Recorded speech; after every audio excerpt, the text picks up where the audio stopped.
Muy buenas tardes. Bueno, ya hablaron, creo, casi más de la mitad de mi exposición. Mi predecesor ha sido bien elocuente. Muchas gracias por la invitación por parte de Cenami. Siempre estamos dispuestos a brindar la información y el servicio correspondiente, que es parte de la misión que tenemos como institución, ¿no? Entonces, vamos a hablar rápidamente de un poco de la agrometeorología de los cultivos. Nosotros no podemos hacer mucho con la agrometeorología si no tenemos la fenología de los mismos. Esta es una lámina principalmente a nivel general que tenemos nosotros como insumo de Cenami. Muchas de estas estaciones que tenemos aquí, ¿no?, obedecen bastante a lo que se trabaja en lo que es diferentes tipos de cultivo. Lamentablemente, y lo tengo que decir un poquito de este tema, que es parte de la exposición en la cual queremos invitar a los que estén interesados, nosotros tenemos reportes hasta 2020 de la fenología de los cultivos, ya hablando el tema de cítricos. Dentro de la base de datos que manejamos, lamentablemente hemos perdido bastante información con respecto a ese aspecto. Si yo no tengo la fenología, yo no tengo las diferentes etapas de cultivo en este caso de los cítricos, no voy a poder hacer las mayores inferencias que las cuales que he podido traer por acá. Entonces hay un vacío de información, hay una brecha de información y estamos llanos también a tener alianzas público-privadas con ustedes principalmente, y nosotros incluso hasta en algunos casos podemos proveer de algunos equipos dependiendo de cómo estén interesados ustedes para poder, incluso en algunos casos hemos puesto hasta estaciones meteorológicas, ¿no? Y es más fácil trabajar con agricultores que con empresa pública, porque en la empresa pública hay un tema de convenio de por medio. Bueno, en fin, pero nosotros iniciamos también, ¿no? Esta es la fenología general que manejamos en el tema de los cultivos. No hay una fenología específica o metodologías fenológicas que podría, digamos, diferenciar al cultivo de limón, cultivo en este caso de la naranja y la mandarina, que son los principales cultivos que se trabajan a nivel nacional, en este caso en Perú. Entonces, tenemos hinchación floral, abertura botón floral, floración, fructificación y maduración. Y es posible que inclusive ya haya una mayor diferenciación en algunas etapas fenológicas, ya que esto obedece incluso a una nomenclatura de los años 90, no es tan reciente, y eso podríamos mejorarlo y afinarlo, pero con la participación de ustedes. De tal manera, y nosotros inclusive podemos capacitar a ustedes en llenar unas planillas, en las cuales no solamente se registra la etapa fenológica, sino también se registra varias incidencias que tienen que ver, digamos, con el golpe de calor, con algunos friajes que podrían darse incluso en las zonas de producción de cítricos en selva, también incidencia de plagas, enfermedades, entre otros aspectos, ¿no? Pensé que se iba a ver mejor, pero esto es en general lo que se puede apreciar en lo que es las variables ecofisiológicas del cultivo. Prácticamente la información que manejamos, eso está de repente para que ustedes lo puedan observar en las diapositivas más adelante, pero la información que manejamos es prácticamente de fuentes externas, no información de fuentes peruanas. De repente los compañeros que nos visitan del extranjero no nos dejarán mentir que la información aterrizada en la zona, en el lugar, es bien importante, porque una información que ha sido obtenida, por aquí están las fuentes, ¿no?, de la FAO, de otras instituciones, las usamos de referencia, más no tenemos la información que sí sea de la zona, que sea del lugar, y sería, digamos, ya de una vez una forma de trabajar con las universidades también para favorecer a muchachos que quieran hacer sus tesis en este tipo de trabajos, para obtener indicadores bioclimáticos acerca de, en este caso, los cítricos, ¿no? Bueno, se trabaja limón, naranja y mandarina de manera de 25 a 30 grados, de manera general. Nada más en limón, sobre la temperatura que favorece la inducción floral, se entiende que hay menos de 20 grados o sequía moderada, ¿no? y así por el estilo, diferentes aspectos, ¿no? En algunas partes, por ejemplo, en la salinidad del suelo, el viento también, el limón es bastante sensible y se produce en lugares donde hay bastantes ráfagas de viento, y también la naranja y la mandarina que también llegan a ser sensibles. Entonces, todo esto, si bien es cierto, son de información externa, deberíamos aterrizarlo conjuntamente con los productores para que tener información interna. Es más, inclusive esta información es posible que varíe de acuerdo a lo que conocemos de costa norte, costa central, entre otros aspectos que hemos estado evaluando. Sobre el tema de plagas es también otro tema, ¿no? En tema de plagas también tenemos informaciones no reportadas por SENASA, pero la fuente más actualizada es del año 2008. Entonces, y es una información oficial. Yo puedo agarrar, conectarme con usted de repente para poder hacer una prospección y más adelante hacer un estudio de realmente cómo es la dinámica de plagas también en la zona. Tenemos también una brecha en ese sentido, ya que estamos empezando a trabajar desde recién los últimos 5 años con las variables ambientales que favorecen la incidencia de plagas. Nosotros justamente en convenio con SENASA estamos trabajando esos detalles, estamos trabajando principalmente en mosca de la fruta en algunos casos, pero ya también abocado a mango, en rancha para papa y así por el estilo. En este caso no tenemos ningún producto para cítricos, que podríamos tenerlo con la información que podríamos ir trabajando con ustedes. Bueno, y entrando al tema de la exposición como tal, ¿ya? Aquí pueden ver las diferentes etapas fenológicas que tenemos de los cítricos, ¿no? Y aquí, por ejemplo, las precipitaciones que se acumulan prácticamente de la línea azul se mantienen por debajo del umbral. Entonces, al menos en costa, sí o sí el cítrico se trabaja bajo riego. Sin embargo, vamos a ver más adelante que en algunas estaciones, especialmente en Piura, más o menos, ya en algunos casos puede haber problemas por exceso de humedad, y ahorita que se nos viene el fenómeno del Niño, también vamos a tener otro tema. En promedio de temperaturas, ¿no? que se ha trabajado en las estaciones, ya no pasa los umbrales tanto de mínimas y máximas de los cítricos.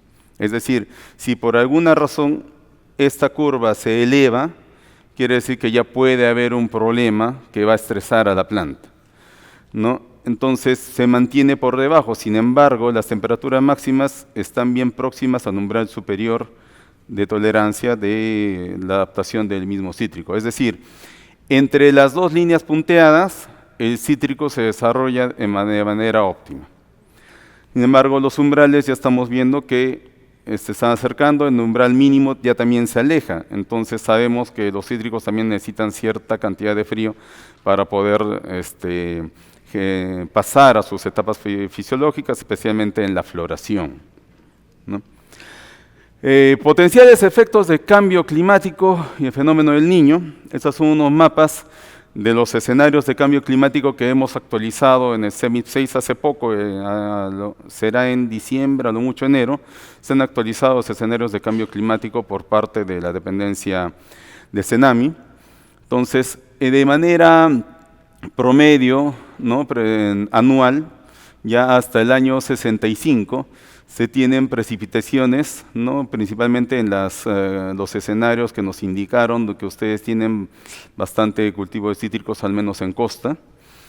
La precipitación está por encima de lo supercentil normal. Igual se prevé en Donoso y salvo en Palpa, que sí está por debajo. Las temperaturas también se prevén por encima, más o menos un diferencial de temperatura de 2 a 3 grados incluso, ¿no? Y las temperaturas mínimas tienen esa tendencia, ¿no? Una temperatura positiva de 1 grado, casi 2 grados hasta el año 65, ¿no? Si lo vemos, por ejemplo, desde diciembre a enero, febrero, igual tiene esa tendencia porque justamente esas son las etapas de mayor presencia de lluvias. Tengo aquí bastante superávit, ¿no?, en porcentaje de lo que es lluvias, que puede ocasionar inclusive podrición de raíces, puede ocasionar otro tipo de problemas. Igual en costa central no voy a tener mayor problema, más bien voy a tener déficit. En el caso de precipitación para esos meses, en el caso de temperatura sí se siguen elevando, igual más o menos 2-3 grados de lo que normalmente se ve en esas épocas. Igual la temperatura mínima también un diferencial de más 2 grados, más casi 2.5 grados.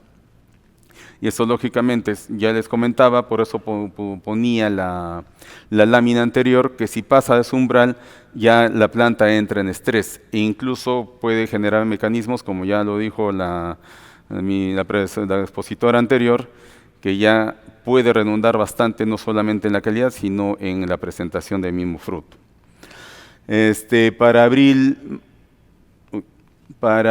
mayo y marzo, abril a mayo, igual también se ve bastante diferencial de precipitaciones.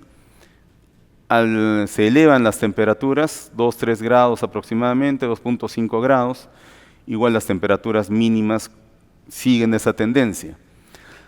Ya en junio, julio, agosto, donde se entiende que son que bajan, disminuyen las temperaturas, ya para estación Chulucanas, por ejemplo, ya disminuye un poco, ya, sin embargo, se mantiene aquí en las precipitaciones más elevadas por la época.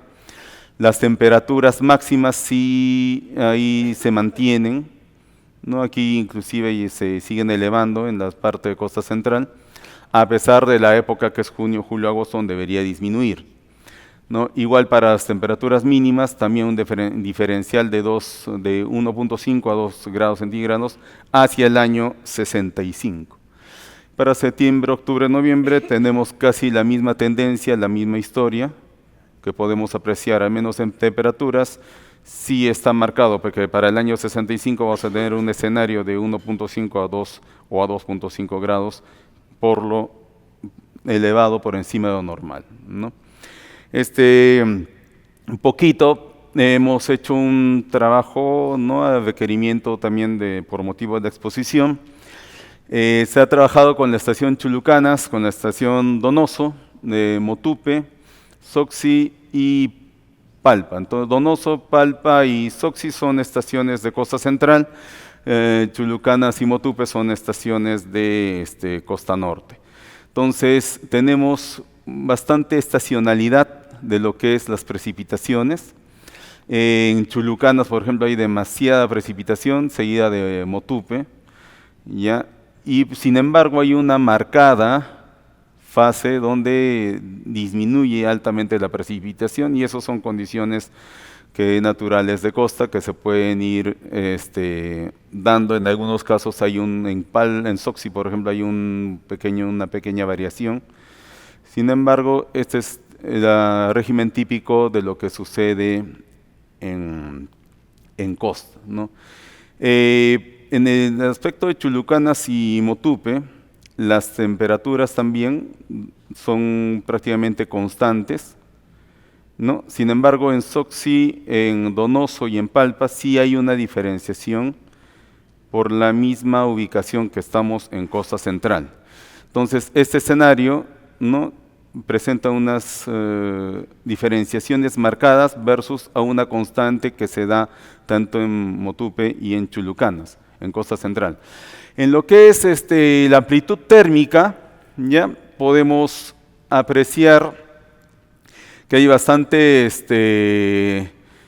diferenciación. En Donoso, por ejemplo, es más constante esa amplitud, no es muy grande. En cambio, en las demás estaciones, caso Palpa y Soxi y Chulucanas, sí hay momentos en donde se diferencian bastante esa amplitud. ¿Qué quiere decir eso? Que al variar las temperaturas, cuando yo tengo una amplitud térmica, ya esos escenarios van a ser más heterogéneos que en este caso el escenario de Donoso, ¿no?, que tiende a ser más homogéneo durante el año, ¿ya? Y la amplitud térmica prácticamente es la diferencia de temperaturas máximas y mínimas. ¿En qué rango va desarrollándose en este caso el tema de los cítricos? En el caso de temperatura máxima media, ¿no? De enero a diciembre, vemos también que Chulucanas es la que tiene mayor cantidad de temperaturas. Palpa y Motupe también presentan, y Donoso y Soxi tienen alguna diferenciación marcada, ¿no? Bajas temperaturas. Para temperatura mínima media, igual se presentan los escenarios. Chulucanas, por ejemplo, no presenta temperatura mínima media, más bien es un poquito elevada para la zona, ¿no? Motupe sí presenta más condiciones normales y Palpa sería el escenario donde se presenta más frío, ¿no? Entonces, bajo estas condiciones, pues se están desarrollando los cultivos, y por eso comentaba que eran escenarios muy diferentes.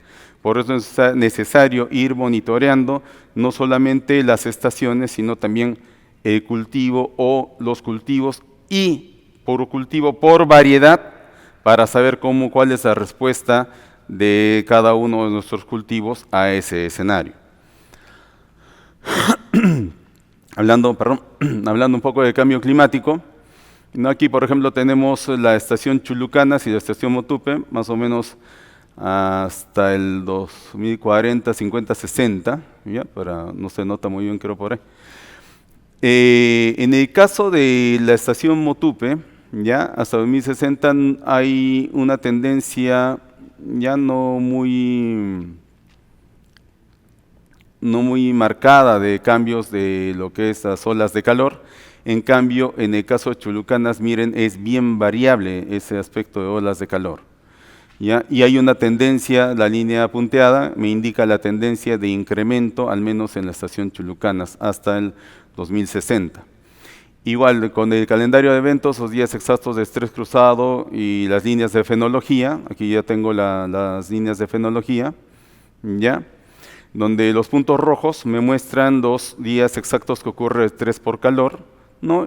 Y las etapas fenológicas, ¿no? Y se entiende, fíjense, en verde es la floración, aquí no sé si lo pueden apreciar, el colorcito verde, y me indica la etapa de floración más o menos en septiembre, entre agosto, septiembre y octubre, y es donde concentra bastante estrés térmico en las plantas.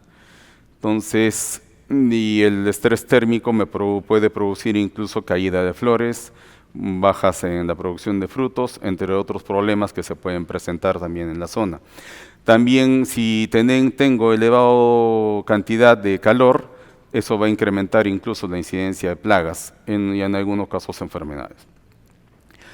En este caso, el riesgo sanitario de frecuencia de lluvias extremas, por ejemplo, no en Chulucanas y Motupe, ambos presentan, Chulucanas al menos presenta una marcada diferenciación con una tendencia a elevarse, ¿no?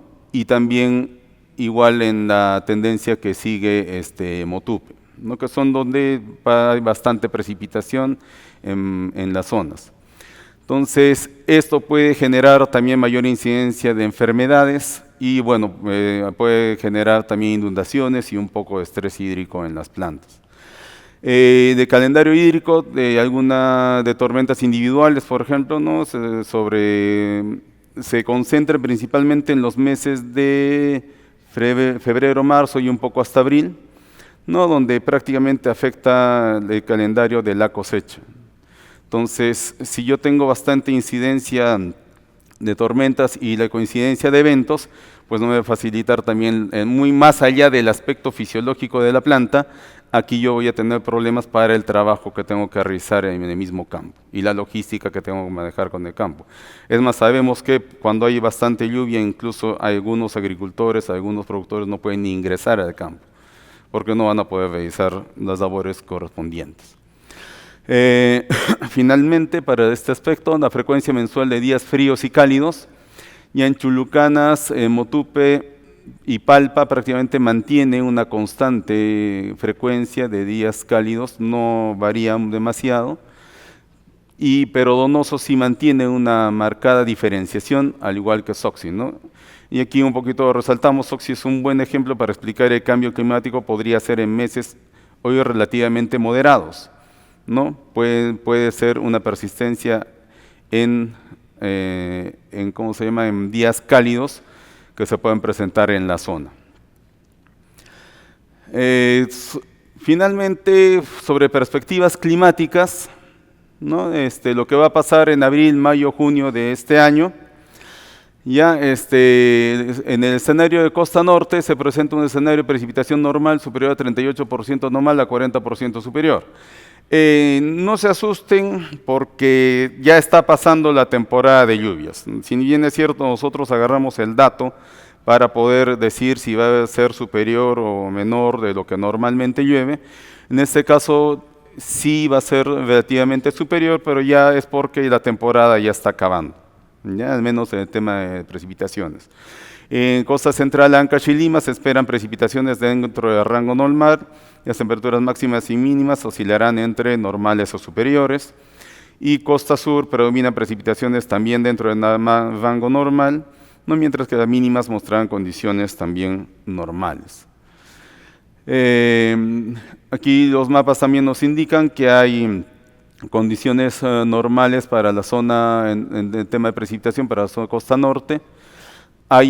Sí se está incrementando las temperaturas para tanto máximas y mínimas para la costa norte también, ¿no? Y normal a superior en la costa central, donde se desarrollan los cítricos tanto para máxima como para mínima. Creo que he corrido un poco. Este es el escenario, ¿no?, de las condiciones actuales que tenemos del Niño. Este es el Niño, la temporada 3, 4, ¿no? Y este es el 1+2, que es lo que monitoreamos bastante, justamente para indicar que puede afectar en elevadas temperaturas hacia la costa norte. Este ha sido el reporte en ENFEN del 16 de abril, o sea, prácticamente el viernes pasado, ¿no?, en donde sí se persiste el calentamiento entre el escenario 1+2, que es lo que va a afectar prácticamente a toda la costa peruana por efecto del Niño. Entonces, si vemos el Niño y la Niña costeros, sí hay bastante probabilidad de que sea un evento elevado, ¿no? Y el rosado es un evento moderado. Sin embargo, está prevaleciendo la probabilidad de que sea un evento de Niño un poco alto, un poco fuerte, ¿ya? Esta es la Niño-Niña del Pacífico Central, que es este escenario, ya donde aparentemente las condiciones están disminuyendo, pero sigue persistiendo la probabilidad de moderado. Y bueno, esto es lo que alimenta a la costa peruana principalmente, por las ondas Kelvin. Aquí tenemos el escenario que está incrementando la probabilidad de presencia del Niño, y aquí el escenario en donde todavía las condiciones están siendo adecuadas. Con respecto al Niño, se espera que va a ser un Niño fuerte, incluso se habla de un Niño global, un meganiño. Sin embargo, para las condiciones de la costa peruana no va a haber problemas, por ejemplo, con el tema de precipitación. El gran problema que se va a presentar va a ser justamente cuando estemos en la etapa de diferenciación de las etapas fenológicas, en este caso de los cultivos. Sabemos que la mayoría de cultivos frutícolas necesitan una cantidad de frío, y esto va a ocasionar de que esas elevadas temperaturas no va a permitir la diferenciación de botones florales, lo que va a redundar justamente en la producción. Por aquí, comentando con algunas personas, entendidos, me decían, por ejemplo, en el caso de la mandarina lo agostan, o sea, no le ponen riego. Es como para obligar a la planta para que induzca floración. ¿Por qué no es una práctica recomendable? A pesar de que sí da un buen resultado, posiblemente, porque ya estresas a la planta. Ya la idea es, como creo que lo mencionaron anteriormente, la idea es no estresar al cultivo en lo posible. Si bien es cierto también, a algunos agricultores se le podría decir, oye, utiliza pues algunos fitohormonas, algunos productos. Por el tema de exportación y calidad de exportación, hay algunos tipos de certificaciones que son muy especiales, que seguramente ustedes ya conocen, que no te permiten ninguna aplicación. Y volver a recuperar esa certificación que me permita acceder a un mercado eso es bien complicado y lleva un proceso también de por medio. Entonces, y más lo que se viene con, que ya lo mencionaron, con el cambio climático, estos escenarios se van a, bueno, incrementar a futuro. Entonces, bueno, las gráficas que hacia un horizonte 2050, las principales zonas citrícolas representadas experimentaría un aumento sostenido de temperatura máxima y mínima, ¿no? Junto con los cambios a distribución espacial de la precipitación. Esta señal sugiere mayores condiciones de estrés, ¿no? Para térmico e hídrico también para los cítricos y que van a generar posibles alteraciones en la fenología, por ende cambios en la productividad y un incremento de riesgo sanitario. Entonces no solamente vamos a tener que vigilar, ver también el tema de los cultivos como tal, vamos a tener que vigilar cómo son los cambios en las plagas y enfermedades. No solamente estamos procurando trabajar en Cenami, no solamente el tema de fenología de los cultivos, que es el insumo principal que nosotros utilizamos para poder desarrollar este tipo de productos, sino que también tenemos que ver la fenología, no solamente de plagas, sino también de enfermedades. La fenología de plagas me va a indicar cuándo es la mayor actividad de las plagas, en qué momento se pueden dar y bajo qué condiciones climáticas se pueden dar.